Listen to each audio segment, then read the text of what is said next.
É curioso perceber que, embora recorrente a análises políticas ou mesmo jornalísticas, ainda é incomum encontrarmos representações ficcionais do fenômeno em questão.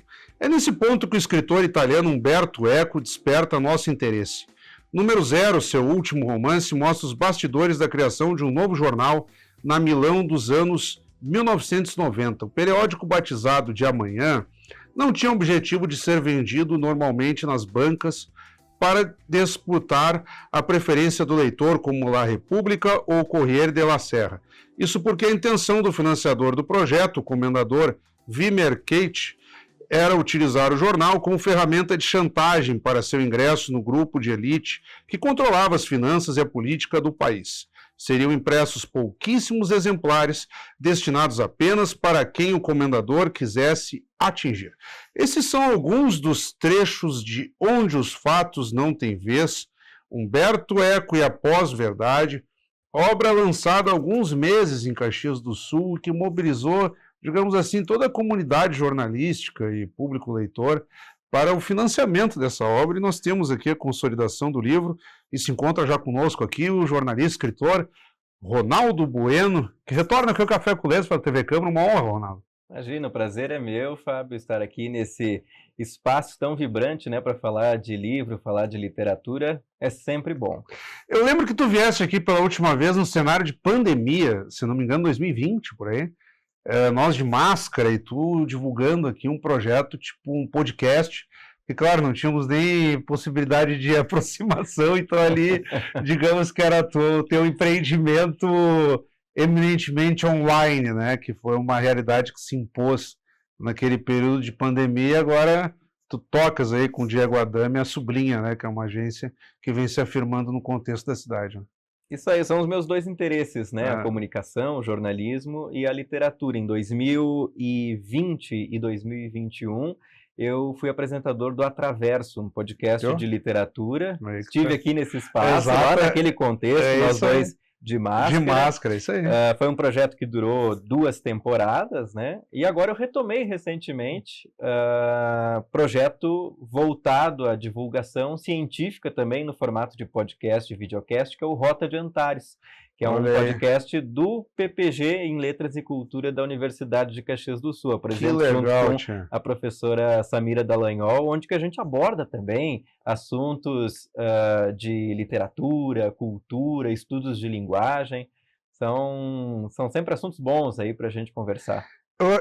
Fiz questão de citar essa mobilização local que houve em torno do teu livro, porque a pesquisa se impôs e, evidentemente, que também a amizade, o respeito pela tua figura profissional. Eu fui um dos que se engajaram nesse teu projeto, que para quem ajudou foi um custo módico, mas para o resultado final significou a edição, levar a cabo e colocar na rua essa tua pesquisa de mestrado. Eu até, olhando o título, eu lembro daquele filme Onde os Fracos Não Têm Vez e aqui Onde os Fatos Não Têm Vez, fazendo o trocadilho, e um tema muito atual. Até nós discutimos no setor, um pouco antes dessa entrevista, eu comentei com o pessoal que gravaríamos aqui, e o pessoal, uma pós-verdade, desinformação, fake news. O livro tem de tudo um pouco.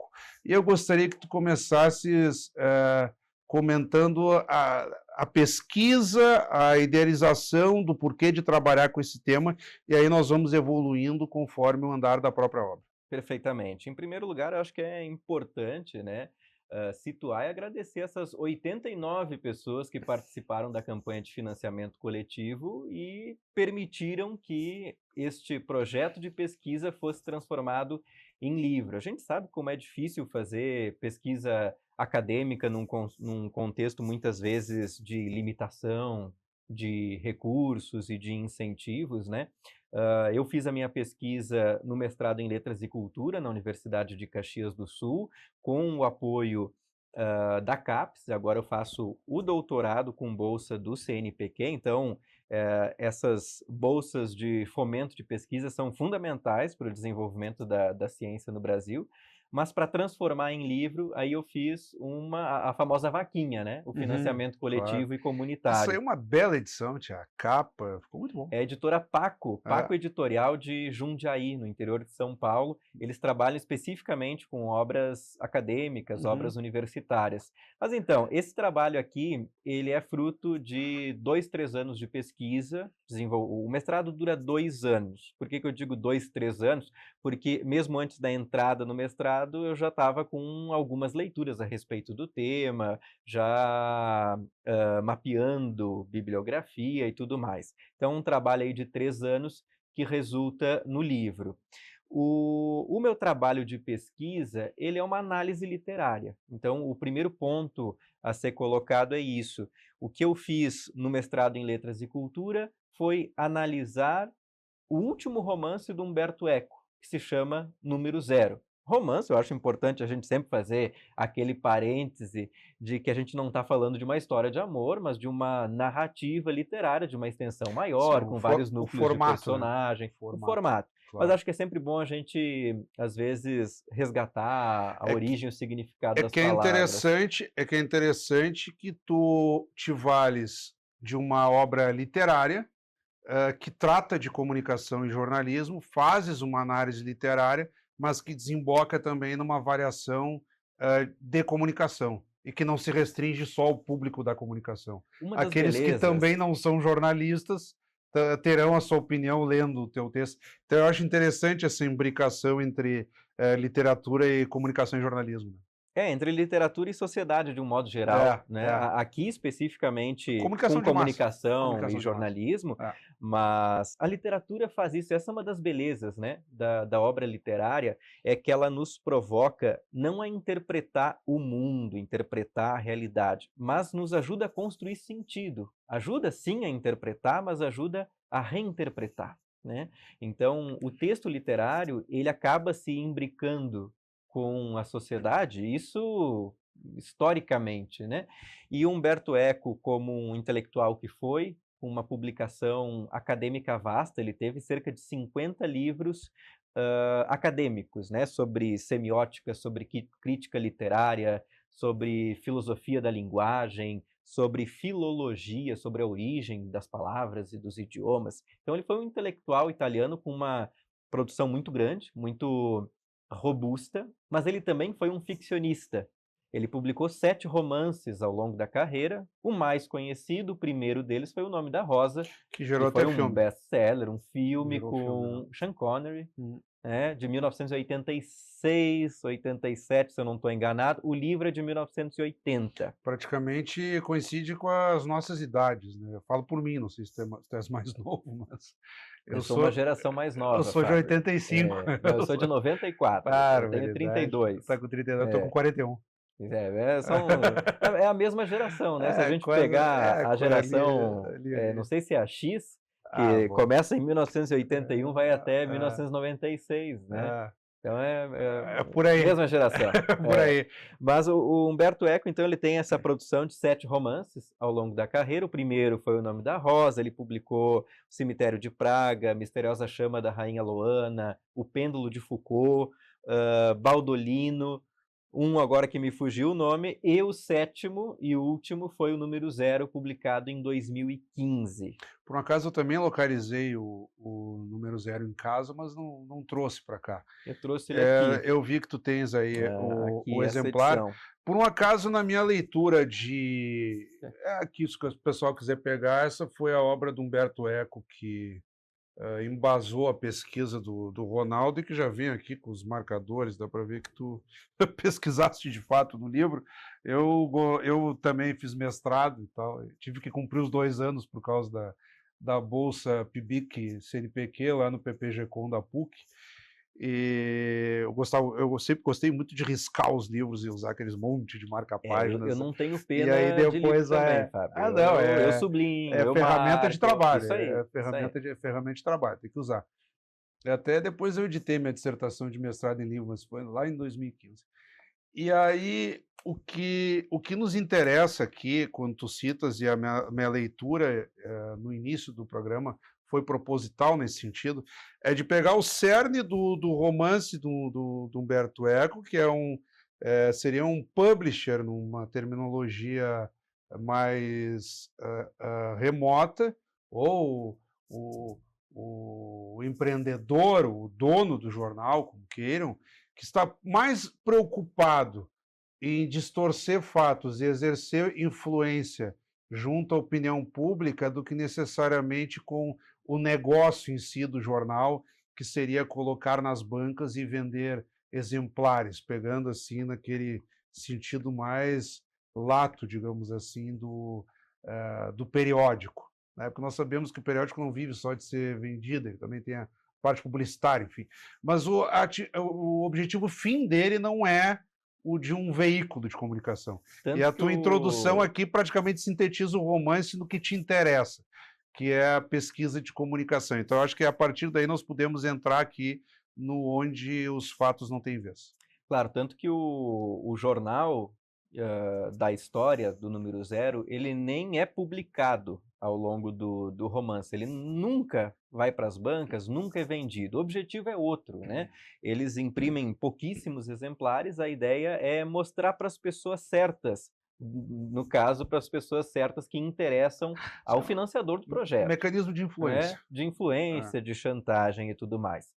Mas o Humberto Eco, como ficcionista, com esse caldo intelectual que ele tinha, de ser um pensador de muita produção no nosso tempo, não é por acaso que ele lança esse livro naquele contexto de 2015. E, curiosamente, um ano depois, a Universidade de Oxford escolhe pós-verdade como a palavra do ano. Todos os anos, a Universidade de Oxford escolhe um termo. Se tornou um termo mais midiático, digamos assim. A partir de 2016. Mas esse termo ele é cunhado pela primeira vez. Por isso que eu tento fazer isso na pesquisa e tento fazer isso no livro. Tu contextualiza. Uma diferenciação, inclusive, porque é utilizado muito equivocadamente pós-verdade como um sinônimo para fake news, para mentira, ou tal conteúdo é de pós-verdade porque ele é falso. Uhum. Esse não é o cerne do fenômeno. Tanto não é o cerne que ele surge, o termo, em 1992, num artigo que é publicado na The Nation, nos Estados Unidos, para falar sobre o contexto da Guerra do Golfo, em que o governo norte-americano acaba se utilizando de informações e contextos não necessariamente verídicos para justificar a guerra, justificar o investimento do orçamento público para a manutenção de uma guerra. É uma estratégia recorrente do ponto de vista estadunidense, tanto agora... Não é uma novidade. Quanto depois nos atentados de 11 de setembro de 2001, no World Trade Center, as armas de destruição em massa que nunca foram encontradas. Até tu falas da Guerra do Golfo, tem um livro do Jean Baudrillard intitulado A Guerra do Golfo Não Existiu, porque ela sai da ideia do fronte de batalha, do enfrentamento, para simplesmente televisionada, mísseis, e é hoje, drones explosivos, não existe mais o campo de batalha, é uma guerra de drones, de aviões, do drone que capta o míssil e explode antes do míssil chegar, quer dizer, é uma guerra totalmente virtual e por inteligência artificial, né? É a distância, né? Exatamente. É a distância. Mas esse fenômeno... Agora, as vítimas são reais. As vítimas, sim. Explodem e tal, e geralmente inocentes, né? Civis, né? Exatamente.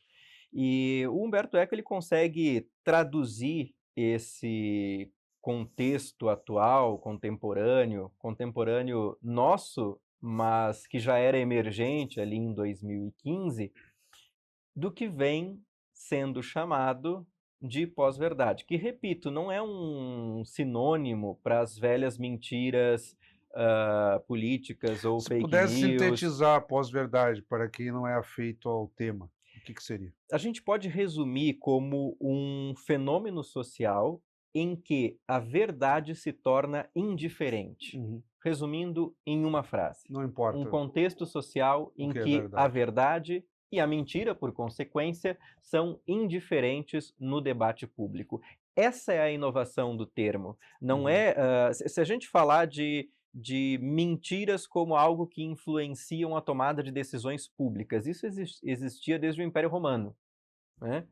A gente sabe que em momentos históricos diferentes, inclusive, se tinha o costume de fixar pergaminhos em portas públicas, em praças, para difamar autoridades, muitas vezes recorrendo a mentiras, né? Sim, Isso é algo nós temos até recorrente. nós temos um vocábulo específico para isso, o sofisma. É Sim. uma falsa verdade. E já que você utilizou essa expressão, É. a gente tem uma representação literária da mentira que é antiquíssima, que é o cavalo de Troia, Uhum. né? Que está lá nos poemas homéricos, né? A gente não tem a certeza se Homero existiu como uma figura histórica, como um ser humano de carne e osso, mas os poemas da Ilíada e da Odisseia são atribuídos a Homero. Muito bem. Homero, em determinado ponto dessas obras, traz aquela história do cavalo de Troia, né? Uma mentira que funcionou como arma de guerra, em que os gregos dão o presente para os troianos, um cavalo de madeira, o cavalo penetra as muralhas, durante a noite alguns guerreiros saem, abrem os portões da muralha e assim Troia é derrotada na guerra. Ou seja, o que eu estou querendo chegar trazendo esse exemplo? Que mentira na vida pública não é novidade. Por isso que é um erro a gente dizer que pós-verdade é mentira, pós-verdade é fake news. Não, é um contexto social em que se utilizar de mentiras ou de verdades é indiferente Sim, para a opinião pública. sim, é uma categoria à parte, autônoma, E em isso a relação a Hannah esse Arendt começa a ela investigar já nos não anos tem 50. antagonista, né, ela se impõe. Se a gente pegar um contexto de anos 20, anos 30, se a gente tem a pessoa o cientista que se utiliza eventualmente de uma mentira para chegar a uma publicação, ou um tecnocrata, né, do mercado financeiro, ou um político do sistema político se utiliza de mentira, ele tende a ser desacreditado pela opinião pública. Não é mais o que a gente tem nesse contexto pós-anos 90. E tu vês alguma maneira de sair disso? Até não vou entrar no espectro ideológico, mas enfim, estamos por um acaso também, embora seja um programa de literatura, estamos numa casa política. E o contexto de rede social exacerba isso, Sim. cada lado diz que o outro fez fake news e acompanhando as eleições, existem verdadeiras máquinas, inclusive robóticas, de todos os lados, todos os candidatos se valem disso, mas evidentemente que quando o candidato que não, ou a frente política, ideológica, como queiram, não dialoga com aquilo que eu acredito, eu vou imputar a esse antagonista fazer tudo aquilo que seria condenável, aí a fake news ou o enquadramento numa categoria de pós-verdade e por aí afora. Haveria uma forma de um acerto de contas, de um equilíbrio da versão mais possível dos fatos, ou nós seguiremos nesse acirramento cada vez maior e não é uma exclusividade aqui do Brasil, quer dizer, isso vem do mundo inteiro. A propósito, citaste aí algumas figuras da política internacional também. Tu vês alguma luz no fim do túnel, digamos assim? Eu acho que eu vejo um outro túnel, né? Não uma luz no fim do túnel, até porque a gente está acostumado a ver as coisas por uma lógica antiga e que até, de certo modo, está ultrapassada, né? Nós não vamos ter mais um contexto anterior, né, de maior precisão aos fatos, talvez, ou de maior valorização. Eu utilizo o título do livro Onde os Fatos Não Têm Vez como uma brincadeira, obviamente, com Onde os Claro, Fracos Não Têm Vez, que claro, claro, claro. nesse contexto de pós-verdade são os fatos aqueles quem não tem vez, não os fracos, né? São os fatos objetivos, aquilo que a Hannah Arendt chamava de verdade factual. A filósofa Hannah Arendt, Sim, é uma verdade ela possível. não, uma verdade relacionada aos fatos. A Hannah Arendt divide dois tipos de verdades.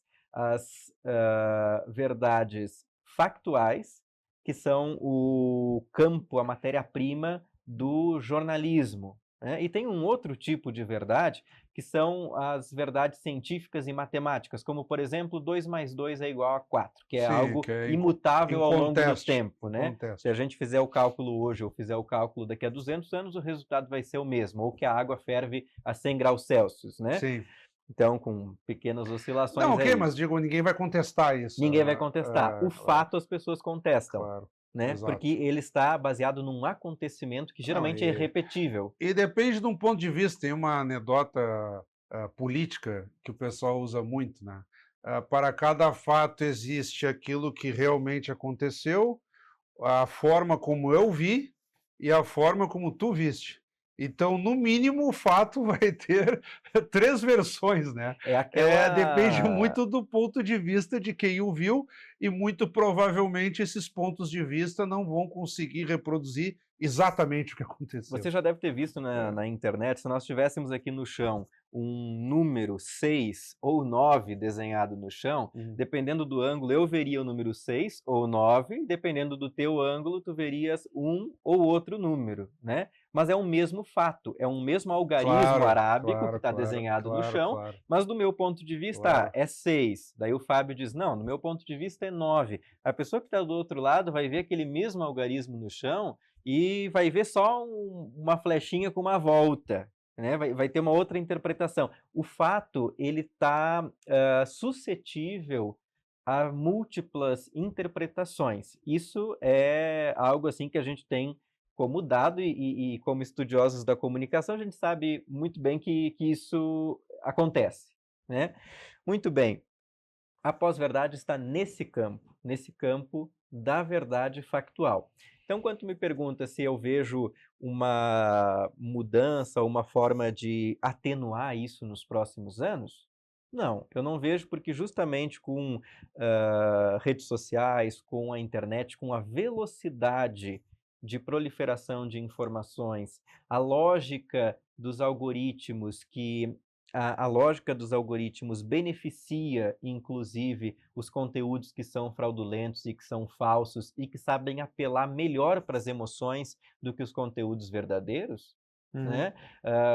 Notícias de tom alarmista, falsas ou verdadeiras, elas circulam muito mais. Você pode pegar qualquer perfil de veículo de comunicação sério na internet, você vai ver qual é a notícia que tem mais comentários e mais curtidas? É sempre a notícia do acidente de trânsito, é de uma notícia ruim, de uma morte, de uma tragédia. Esses conteúdos que acabam conectando mais emocionalmente as pessoas, eles acabam circulando muito mais. Não, é interessante tu veres, por exemplo, eu gosto, consumo muito conteúdo de futebol, tá? Sou colorado, enfim. E repercute muito mais quando o time perde do que Que quando o time ganha. ganha. Pega esses grupos de WhatsApp, Demissão de ou técnico. demissão de técnico, influenciadores, quer dizer, a audiência vai lá em cima.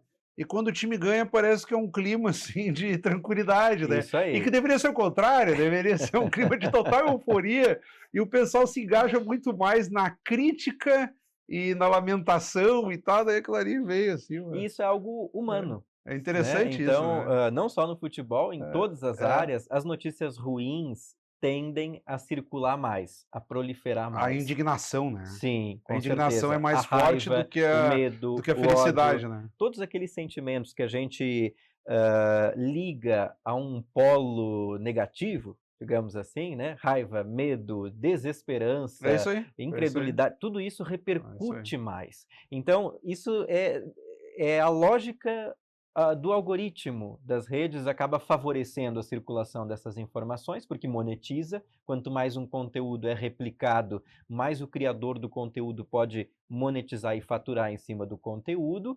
E nós temos também visto, sabe aquela imagem um tanto quanto caótica de mercados públicos, em que cada vendedor quer vender o seu peixe? A gente está gravando aqui, inclusive, na Semana Santa, né? Exato, temos agora a Páscoa. Isso aí. Então, essa imagem de cada um querendo vender a sua mercadoria é uma metáfora que eu trago para compreender o ambiente de redes.